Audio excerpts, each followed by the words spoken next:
King and queen of the ring premium live ইভেন্টসটা আর কিছুক্ষণ বাকি, যেখানে রয়েছে 6টি ম্যাচ। হ্যাঁ, এখন আমি প্রেডিকশন করবো এই 6টি ম্যাচের, আপনারা আমার সাথে প্রেডিকশন করুন কমেন্টে। Number 1, Sami Zayn versus Chad Gable versus Big Bronson Reed, triple threat match for the intercontinental championship.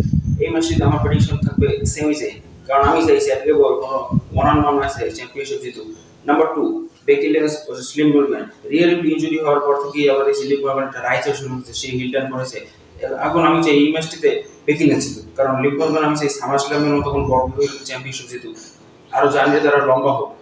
Real Ripley তার মধ্যে আশা করি রিটার্ন করবে। Number 3, Jade Cargill and Bianca Belair versus Indi Hartwell and Candice LeRae for the WWE Women's Tag Team Championship. এই ম্যাচটিতে আমার simply prediction থাকবে Z Kargil এবং Bianca বেলার।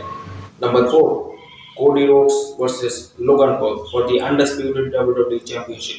এই ম্যাচটি প্রথমে double title for title winner take match হওয়ার কথা থাকলেও পরে লোগান পল তার বুদ্ধি খাটিয়ে ম্যাচটি পাল্টে নেয়। সে এমনভাবে কোডি রোডসকে ম্যানিপুলেট করে, কোডি রোডস সেই নতুন কন্ট্রাক্টে সাইন করতে বাধ্য হয়। লোগান পল বর্তমান সময় ডাব্লিউডব্লিউইর সবচেয়ে চালাক ব্যবসা, তো বলতে পারি সে একজন প্রকৃত বুদ্ধিমান। এই ম্যাচটিতে আমার সিম্পলি প্রেডিকশন থাকবে কোডি রোডস এবং সে হবে স্টিল আনডিসপিউটেড ডাব্লিউডব্লিউই চ্যাম্পিয়ন।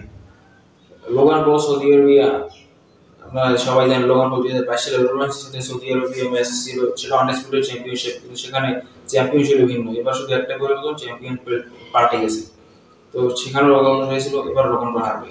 এবং লাস্ট ইয়ারে রিমেস্টেড ছিল লোগান পলের ম্যাচ হয়েছিল ইউনাইটেড স্টেটস চ্যাম্পিয়নশিপে, যারা লোগান পল জিতেছিল চিটিং করে। হ্যাঁ, তো এই ম্যাচে লোগান পলের সাথে কোনো চান্স থাকে ছিল 2%, 1% বললে তো আমরা সবারই থাকে। Number 5, Nia Jax versus Lyra Valkyria, এবং এটা হবে queen of the ring final. এবং এই ম্যাচটি আমার সেম লেভেলের সাথে থাকবে the new queen Nia Jax. Nia Jax দেখতে কেমন লাগবে? নায়া জ্যাক্স করে আসবে, এটা অন্যরকম ভাইবের সাথে কি ফিল দেবে, কি পজিটিভ।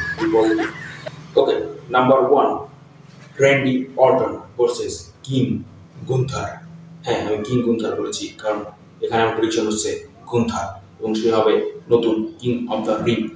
আমি র্যান্ডি অর্টনের প্রেডিকশন করিনি, কারণ র্যান্ডি অর্টন তার কেরিয়ারে অনেক কিছু অ্যাচিভমেন্ট করেছে। যে কিং অফ দ্য রিং সে জিতেও সেটা তার কেরিয়ারে তেমন কোনো ইফেক্ট ফেলবে না, কিন্তু এটা যদি গুন্থার জিতে তার কেরিয়ারে এটা অনেক বড় ইফেক্ট ফেলবে। সে একটা নতুন ক্যারেক্টার পাবে, সে নতুন গল্প পাবে, সে এটা দিয়ে চ্যাম্পিয়নশিপ ম্যাচ পাবে, তার দিকে অনেক রাস্তা খোলা আছে। তাই আমি সেটা গুন্থার জিতব, যদিও রেন্ডি এবং গুন্থার দুজনকে পছন্দ করি।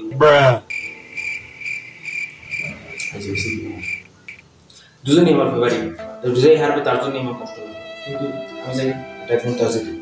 কালকে নিউজ এসেছে যে কিং অফ দ্য রিং এবং কুইন অফ দ্য রিং টুর্নামেন্টে জিতবে তারা দুজনেই সামার স্ল্যামের চ্যাম্পিয়নশিপ ম্যাচ হবে। গুন্থার ভার্সেস কোডি রোডস অথবা Randy Orton versus Cody Rhodes কি ম্যাচ হবে সামার স্ল্যামে, আমি এখন বলতে চাই। এটা ডাব্লিউডব্লিউ একটা ভালো রিলেশন, যে রয়্যাল ডাব্লিউতে রেসলম্যানিয়া ম্যাচ পায়, মানে তুমি জিতলে যে কোনো সময় একটা চ্যাম্পিয়নশিপ ম্যাচ পায়, এবং এখন তো king of the ring tournament জিতলে সামার স্ল্যামে একটা চ্যাম্পিয়নশিপ ম্যাচ হবে। Good job WW, hats off. আপনাদের কি প্রেডিকশন আমাকে কমেন্টে লিখে জানান, এবং এই ছিল আজকের ভিডিও। কেমন লাগছে? যদি ভালো লাগে অবশ্যই লাইক করুন, চ্যানেলটি অবশ্যই সাবস্ক্রাইব করুন। Thank you for watching, good bye. Comment করছেন তো?